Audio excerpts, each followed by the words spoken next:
నాకు 6 బిడ్డలు అయితే 3 చచ్చిర్రు, 3 ఉన్నారు.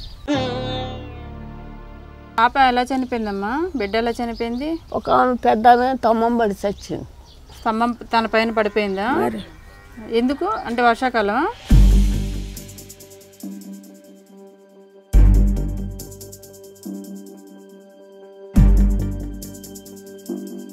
పిల్లలకి పెళ్ళిళ్ళు అవి నువ్వు ఒక్కతివే చేసావు అయితే? పెద్ద ఆమెకు ఒక్కదానికి చేసిండు ఆయన. అందరికి నాకు దగ్గరికి నాకు కట్టుకుని.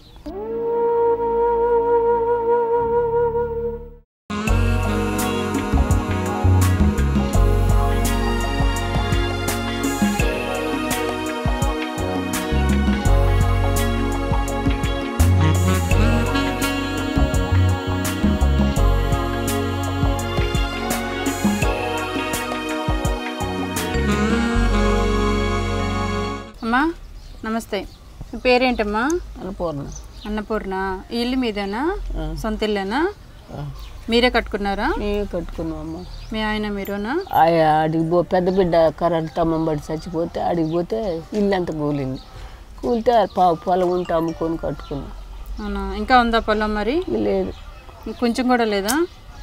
ఎంత ఉంటే అమ్ముకున్నారు? 15 కుంటలు ఉంటే అమ్ముకొని. 15 కుంటలు ఉంటే అమ్ముకొని ఇల్లు కట్టుకున్నాం. 1/2 ఎకరమా? ఈడికి వచ్చాక ఆ బిడ్డ పిల్లలు చదివి ఈడికి వచ్చాకనే ఈ బిడ్డ చచ్చింది. 2 పిల్లలు. అవునా? అంత తుండ్రు, ఒక్కడు మాట అండు. ఉన్నారా పిల్లలు? ఉన్నారు.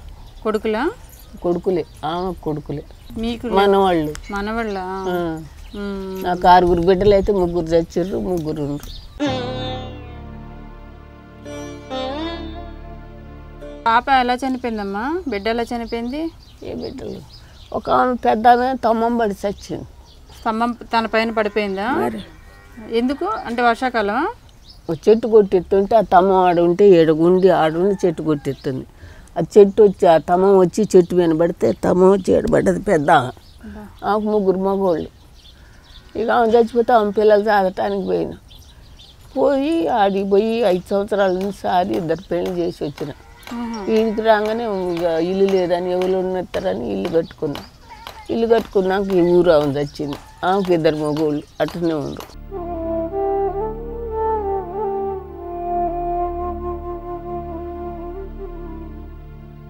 ఒక్కరితో ఉంటున్నావు అయితే? మీ ఆయన ఎలా చనిపోయారు? మా ఆయన జబ్బు వచ్చి చచ్చిపోయిందమ్మ. నవ్వుచిండు, కాలు చేయబట్టి చచ్చిపోయింది. అవునా? ఎన్నాళ్ళు అయింది చనిపోయి? 25 సంవత్సరాలు అయింది. ఓహో. పిల్లలకి పెళ్ళిళ్ళు అవి నువ్వు ఒక్కతివే చేసావు అయితే? పెద్ద ఆమెకు ఒక్కదానికి చేసిండు ఆయన. అందరికి నాకు దగ్గరికి నాకు కట్టుకుని. మీకు పెన్షన్ అది వస్తుందమ్మా నీకు? కేసీఆర్ పైసలే వస్తాయి. కేసీఆర్ పైసలు వస్తున్నాయా? ఎంత? 2000. 2000 వస్తున్నాయా? సరిపోతుందా మరి? గై రాబట్టే బువ్వ ఆ కంట్రోల్ బియ్యం మాటలు కాళ్ళు గదలనేవమ్మా. మయ్యకు ఆయన కడుపు చల్లకుండా కడుపు నిండా బువ్వకు ఏదో ఒకటి వండుకొని తింటున్నా దొరబెట్టబట్టి. ఎన్ని కేజీలు వస్తాయి మీకు? మాకు 2 పిల్లగాళ్ళకి నాకు 35 కేజీలు వస్తాయి. సరిపోతుందా మరి ఆ బియ్యం నీకు? ఇక అయ్యే వాళ్ళకి వండుకోవటం సరిపోతుంది. వీళ్ళు చెబితేనరు ఏమేనరు. మీ అల్లుళ్ళు ఉంటారా నీతోని? వాళ్ళ జాగాలు వాళ్ళు ఉంటారు, మీతో ఉండరు. పిల్లలు చూసుకోవడానికైనా రారా? మరి కూతుర్లు చనిపోయారు కదా. ఇక పిల్లలు ఏం చూస్తారు? వాళ్ళ పిల్లలు వాళ్ళే బతుకుతారు కానీ ఏం చూస్తారు? ఒక్కనాడు ఉంటారు, చూస్తారు, వాళ్ళ జాగాలు వాళ్ళు పోతారు. వాళ్ళ నాన్నే కదమ్మా, రారా పిల్లల దగ్గరికి? వస్తారులే కానీ ఏం చూసి ఏమంటారు, కట్ట చేసుకొని తినరా, మీకు సరిపోద్ది, మన వాళ్ళు వదిలిపెట్టి రావు, ఇటు ఉండవంటి ఉండవు అంటారు. ఇటు వదిలిపెట్టి పెట్టేదాన్ని నాగమవుతారు అని భయం. ఎంత వయసు పిల్లలకి? బాగానే ఉంది. వాళ్ళ నాన్న ఎందుకు? వాళ్ళ నాన్న దగ్గర ఉండాలి కదా పిల్లలు. 2 చచ్చిపోయారు. ఇటు వదిలిపెట్టి ఈవిడ ఎందుకు ఇలా చెప్తుంది మరి?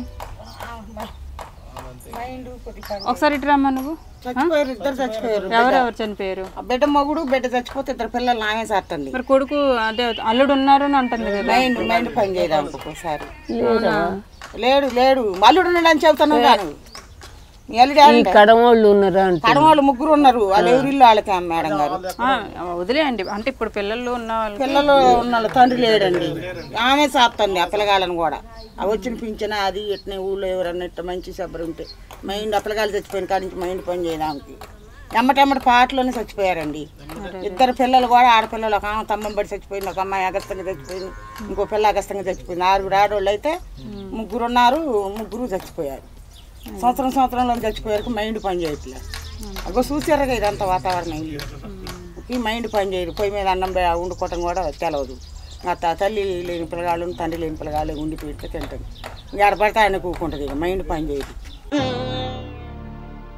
సో ఇది ఫ్రెండ్స్. ఇంకా అల్లుళ్ళు ఉన్నారని నేను అనుకున్నాను, కానీ పక్క వాళ్ళు వచ్చి చెప్తున్నారు కూతురు అల్లుళ్ళు 3 కూతుర్లు ఉంటే 3 కూతుర్లు 1 సంవత్సరం కూతురు, 1 సంవత్సరం కూతురు, 1 సంవత్సరం కూతురు, అలాగా 3 ఏళ్లలో 3 కూతుర్లు కూడా చనిపోయారు.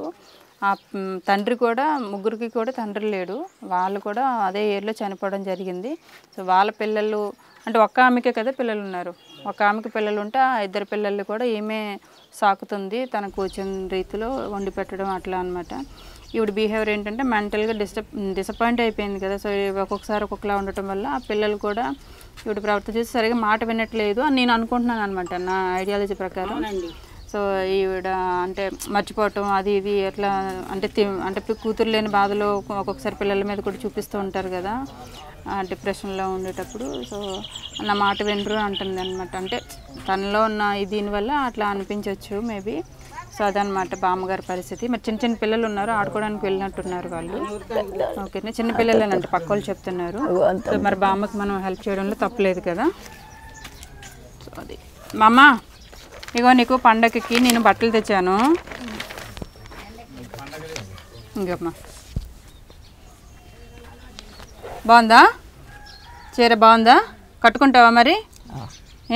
ఏ పండగ కడతావు? సంక్రాంతికి కట్టుకుంటా. సంక్రాంతికి కడతావా? సరే అయితే సంక్రాంతికి కట్టు. ఇదిగో దుప్పటి, ఇది దుప్పటి కప్పుకో.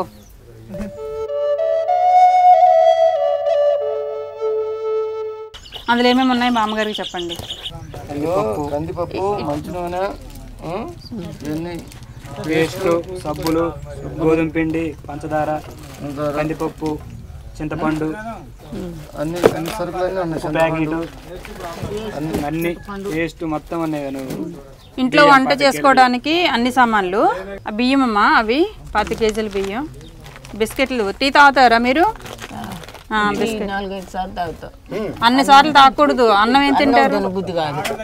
ఆకలి ఇంకా అన్ని సార్లు తాగితే ఆకలి ఏమొస్తుంది నీకు? ఇంకా ఆకలి చచ్చిపోతుంది. అన్నిసార్లు తాగకూడదు. ఉదయం సాయంత్రం ఒకవేళ అలవాటు ఉంటే. సరేనమ్మా, చీర కట్టుకో. నీ కూతురే వచ్చి ఇచ్చింది అనుకో.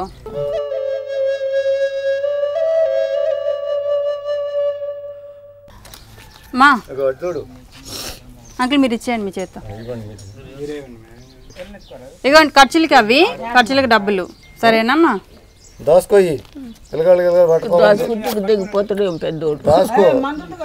ఎవరికి ఇవ్వకు, నువ్వు దాచుకోని.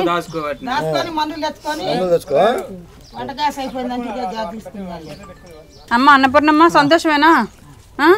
నేను వెళ్ళరానా మరి? వంట చేసుకో, మంచిగా వంట చేసుకుని భోజనం చేయండి. ఓకేనా?